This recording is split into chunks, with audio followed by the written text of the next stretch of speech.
Hey guys, how's it going? Welcome to my video. I'm gonna give you guys some tips on what to look for if you guys have this issue, and I'm gonna give you guys essentially a background of this issue. Now, as you guys can obviously read the title, it says there's a no start, there's a crank no start, and your vehicle shuts off while it's driving. All right, so this situation, I'm gonna get to what causes it and how you guys could possibly fix it. Now, this isn't a situation that essentially is particular to certain type of cars, although I will say that GMs and Chevys and it actually has to do with the part and the part that I'm talking about actually is used in a variety of car manufacturers, whether it be Nissan or GM vehicles or Chryslers, etc. It's a relatively common issue when a lot of people have this problem. Now, when they have this problem, and I'm assuming you have this problem because you're watching this video, you've done your diagnosis on whether it's, you know, whatever it could be. You're testing out certain parts. You're testing out the alternator. It's not your alternator because you still have power. It's just it cranks, but it won't run. You look at your fuses are good, and then you get to the relay.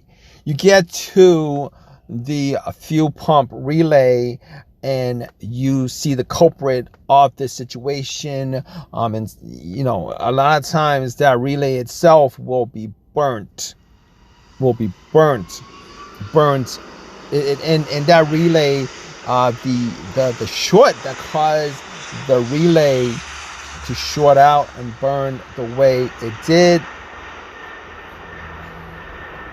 I just lost my train of thought, guys, but it's gonna be obvious, right? You open up the fuse box, you see the fuel pump relay, and then you take the relay out. You assume that it's probably the relay that's the problem, and then you pop another relay out and it burns out, and then you're realizing that it's not the relay that's the problem. It might be the fuse box. And what a lot of people do is they'll change out the fuse box, hoping that that'll fix the problem. And then they pop it in, they power it up, and then, you know, you'll be driving it, and then the relay will be burnt again, and you have the whole same situation. And I will tell you this. This is not just particular, again, this is not just particular to any manufacturer, but here's the deal with this, okay?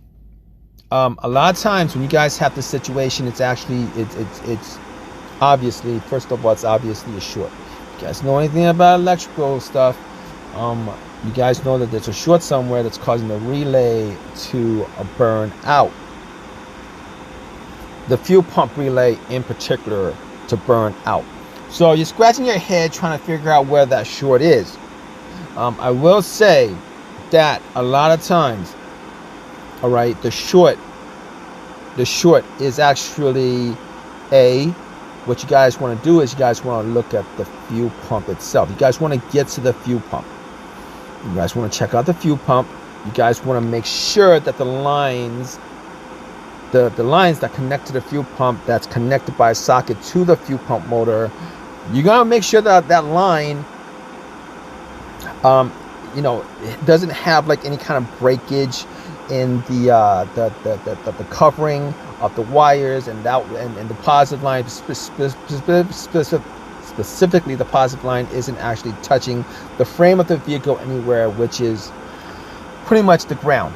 You know, you don't want that because then that's what creates the short. But from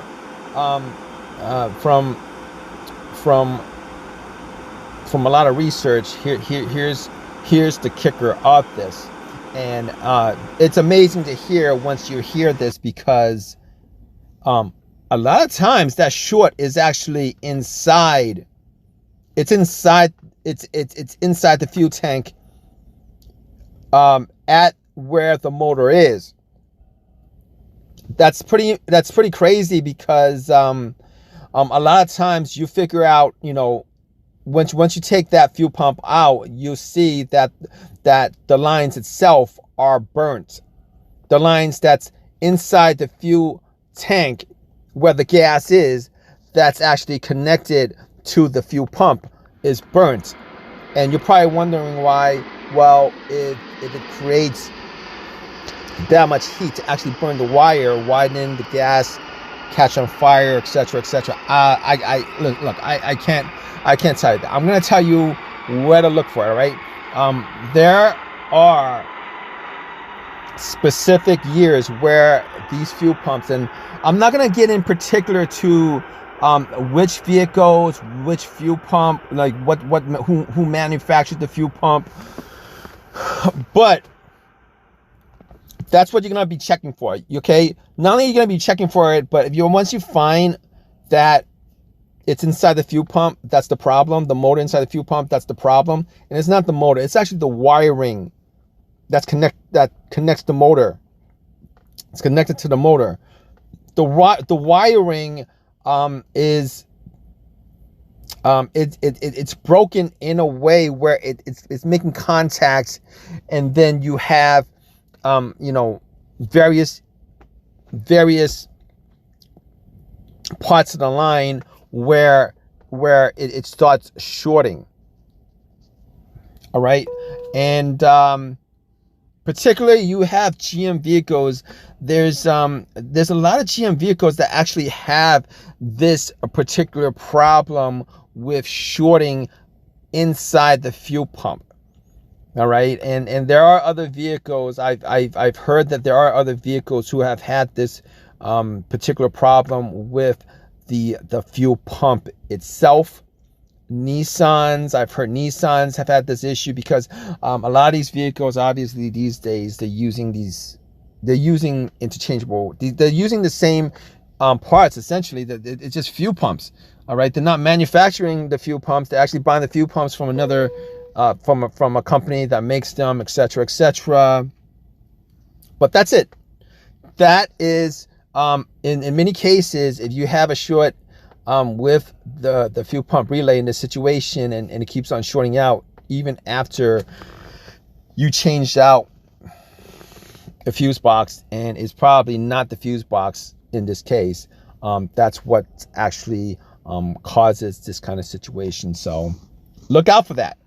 All right, if you guys have any of your own personal experiences, I'm pretty sure you guys do have your own personal experiences with this, because you're watching this video. Obviously, you're not going to be watching this video seeing the title if you guys don't have the situation. Definitely leave a comment in the comment section. All right, it might help somebody else out, and you know, they might help you out if you drop a comment, and then somebody knows something about it, they drop a comment, and all that stuff. But anyway, subscribe, give me a thumbs up, and all that good stuff, guys. All right, subscribe, give me a thumbs up. Definitely do drop a comment, good or bad, drop a comment. Okay, guys, take care.